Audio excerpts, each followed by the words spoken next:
Le 8 mars, c'est l'occasion pour les femmes de faire le bilan, de fêter sa victoire et les acquis, mais aussi un moment pour faire entendre les revendications de la femme dans tous les domaines. Propos du chef de division provinciale du genre, famille et enfants, Madame Jacqueline Ngengele, lors de la cérémonie de la célébration de la Journée internationale des droits de la femme, commémorée le lundi 9 mars à Bukavu. Au cours de la cérémonie, les femmes et les hommes jarrés ont eu des échanges sur les avancées observées et réalisées dans la promotion et la protection des droits des femmes au Sud Kivu. Cela en expliquant les textes, lois et programmes qui accompagnent les femmes dans la lutte, entre autres la résolution 1325 des Nations Unies qui prône la paix et la sécurité de la femme, le programme d'action de Beijing et ses avancées en République démocratique du Congo. Suite à l'existence de plusieurs instruments juridiques, il y a quelques avancées telles que la chance d'élire et d'être élu, l'éducation pour tous, l'intégration du genre dans les actions humanitaires, l'accès aux soins de santé primaire et autres. Mais il reste quelques défis à relever. Il s'agit du faible engagement politique, de la persistance des inégalités entre hommes et femmes dans les actions et programmes de maintien de la paix et enfin la faible représentativité des femmes dans les instances de prise de décision. Au nom des femmes du Sud Kivu, Madame Solange Lwashiga du Caucus des femmes pour la paix a demandé au gouverneur de province par le biais de son représentant, le ministre provincial du genre, Cosmos Bissimwa, de remanier le gouvernement provincial afin d'intégrer les femmes en respectant la parité selon la constitution de la République démocratique du Congo, car au Sud Kivu, il y a des femmes qui ont des compétences.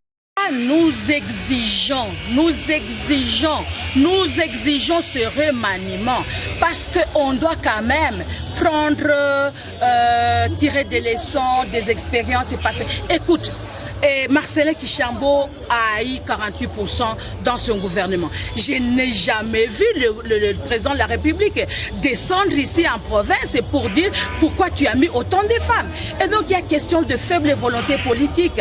Il suffisait que le gouverneur Théo Gwabige dise aux partis politiques remettez-moi des listes où il y a des noms de femmes et honorer des femmes dans le gouvernement actuel. La cérémonie a eu lieu à la dans la salle de réunion Aquarius. Honorable président de l'Assemblée provinciale,